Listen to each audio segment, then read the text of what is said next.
കാസർഗോഡ് ഉളിയത്തടുക്കയിൽ തിരഞ്ഞെടുപ്പ് ഹരിതചട്ട ബോധവൽക്കരണ പരിപാടി തടഞ്ഞതിൽ കേസെടുത്തു. കണ്ടാലറിയാവുന്ന 50 പേർക്കെതിരെയാണ് ജാമ്യമില്ലാത്ത വകുപ്പ് ചുമത്തിക്കൊണ്ട് കേസെടുത്തിരിക്കുന്ന പ്രതികൾ സമൂഹത്തിൽ ലഹള ഉണ്ടാക്കാൻ ബോധപൂർവം ശ്രമിച്ചു എന്നതാണ് എഫ്ഐആറിൽ പറയുന്നത്.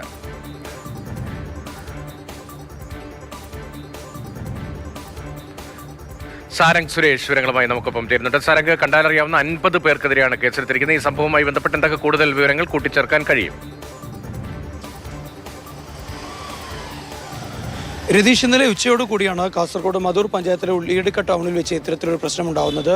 തെരഞ്ഞെടുപ്പിന്റെ ഭാഗമായി കുടുംബശ്രീ ജില്ലാ മിഷനും അതുപോലെ തന്നെ അത്തരത്തിലുള്ള ഹരിത പെരുമാറ്റച്ചട്ടത്തിന്റെ ഭാഗമായി നടത്തിക്കൊണ്ടിരുന്ന ഒരു ഫ്ലാഷ് മോബിന് നേരെയാണ് ഇത്തരത്തിലൊരു ആൾക്കൂട്ട ആക്രമണം അല്ലെങ്കിൽ അത്തരത്തിലൊരു കയ്യേറ്റം ഉണ്ടാകുന്നത്. ജുമാ നിസ്കാര സമയത്ത് ഇത്തരത്തിൽ വലിയ ഉച്ചഭാഷണികൾ ഉപയോഗിച്ച് പ്രസംഗവും പാട്ടും ഇത്തരത്തിൽ ജനങ്ങൾക്കിടയിലേക്ക് ഇറക്കി വിട്ടു എന്നുള്ള ആരോപണമൊക്കെ തന്നെ ഉയർത്തിക്കൊണ്ടാണ് ജനങ്ങളുടെ ഭാഗത്ത് നിന്ന് ഇത്തരത്തിലൊരു ആരോപണം ഉണ്ടാകുന്നത്. പിന്നീട് ഒരു കയ്യേറ്റമായി മാറുകയായിരുന്നു. പിന്നീട് രണ്ട് വിഭാഗം ആളുകൾ തമ്മിൽ ഇത്തരത്തിൽ വലിയൊരു സംഘർഷം ഉണ്ടാകുന്ന രീതിയിലേക്ക് കാര്യങ്ങൾ മാറി. എന്നാൽ കുടുംബശ്രീ അധികൃതരുടെ ഭാഗത്ത് നിന്ന് പരാതികളൊന്നും തന്നെ പോയിരുന്നില്ല. എന്നാൽ അത് പിന്നീട് ഒരു സംഘർഷ സാധ്യതയിലേക്ക്, ഒരു വർഗീയ സംഘർഷമായി മാറിയേക്കാം എന്നുള്ള സാഹചര്യമൊക്കെ തന്നെ മുന്നിൽ കണ്ടുകൊണ്ടാണ് പോലീസ് ഇപ്പോൾ സ്വമേധയാ ദൃശ്യങ്ങളൊന്ന് കാണാം അല്ലേ സാരംഗ്? കാസർഗോഡ് ഉളിയത്തടുക്കയിൽ തിരഞ്ഞെടുപ്പ് ഹരിതചട്ട ബോധവൽക്കരണ പരിപാടി തടഞ്ഞതിലാണ് പോലീസ് കേസെടുത്തത്.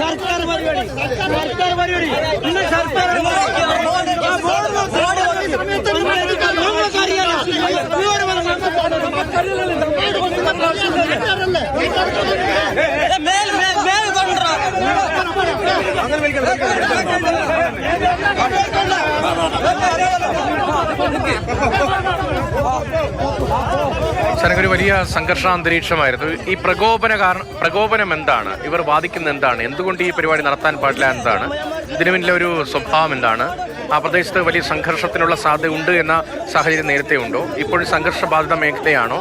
അത്തരം പ്രശ്നങ്ങൾ പരസ്പരമുള്ള സ്ഥലമാണോ?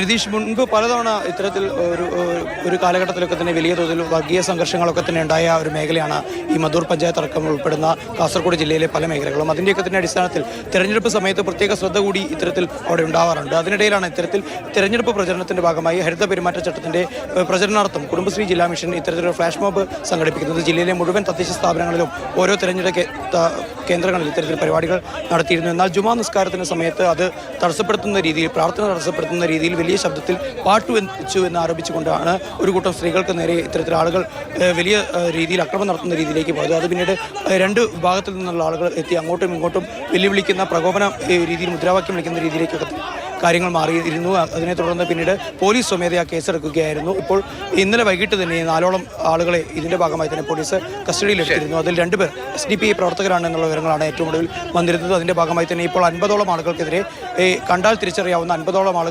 ആളുകൾക്കെതിരെയാണ് ഇപ്പോൾ പോലീസ് ജാമ്യമില്ലാ വകുപ്പ് പ്രകാരം കേസെടുത്തിരിക്കുന്നത്. സാരംഗ് ഒരു വരിയിൽ സൂചിപ്പിച്ചതുപോലെ നേരത്തെ തന്നെ വലിയ സംഘർഷം ഉണ്ടായിട്ടുണ്ട്. അത്തരമൊരു പശ്ചാത്തലം കാസർഗോഡ് ജില്ലയുടെ കിഴക്കൻ മേഖലയ്ക്കും വടക്കൻ മേഖലയ്ക്കും ഒക്കെ ഉള്ളതാണ്.